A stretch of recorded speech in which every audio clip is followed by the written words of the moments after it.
Well, before we dive into the book itself, why don't you tell the viewers a little bit about who Derron Strickland is? Thank you, AVI. True pleasure. Giving all honor to God first off, who's the head of my life. And Derron Strickland is just a man from Chicago, born and raised here. Went to Julian High School, graduated in '97. So big up to all my Jaguars out there. Went to the military, did law enforcement specialist, advanced weapons inside the military. Also went to dental assistant school, radiology school. Very big background in education. Okay. I'm just trying to make sure I live out purpose, and that's being an enhancement to others.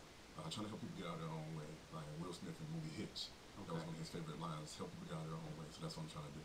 Okay, great.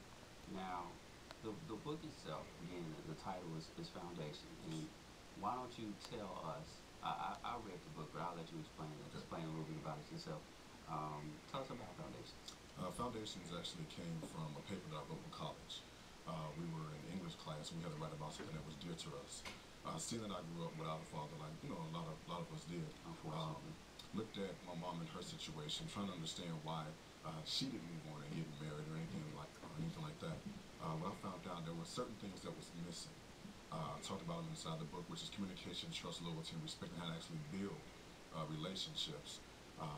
So that's where Foundations really came from. Just paying attention to all the things around me, seeing how God put a Christian man in my life to give me an example of what it was like to be a father or a good role model. Okay. So that's what it is. Okay. Are you self-published, or how did you go about? What was the transition from a paper in school to an actual book?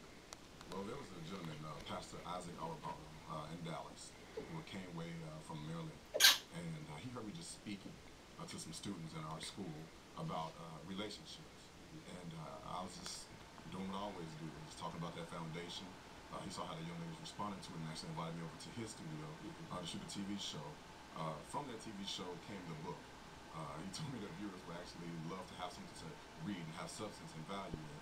Okay. And so that's how the book came about. It was actually just a man who told me that I had a lot of God inside me and I should use it to really help people. Okay. Now, when I read the book, one of the things that stuck out to me was your title for chapter 8, Respect.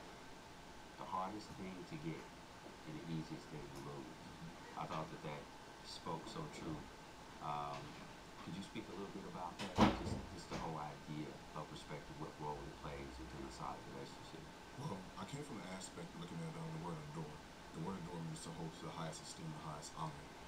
Think about what we hold on to in our lives that are bad for us. We work so hard to have people trying to respect us, but we really don't respect them. My daughter actually taught me this lesson. It was a situation where she actually did something wrong in school, and just being a daddy, sometimes we don't listen.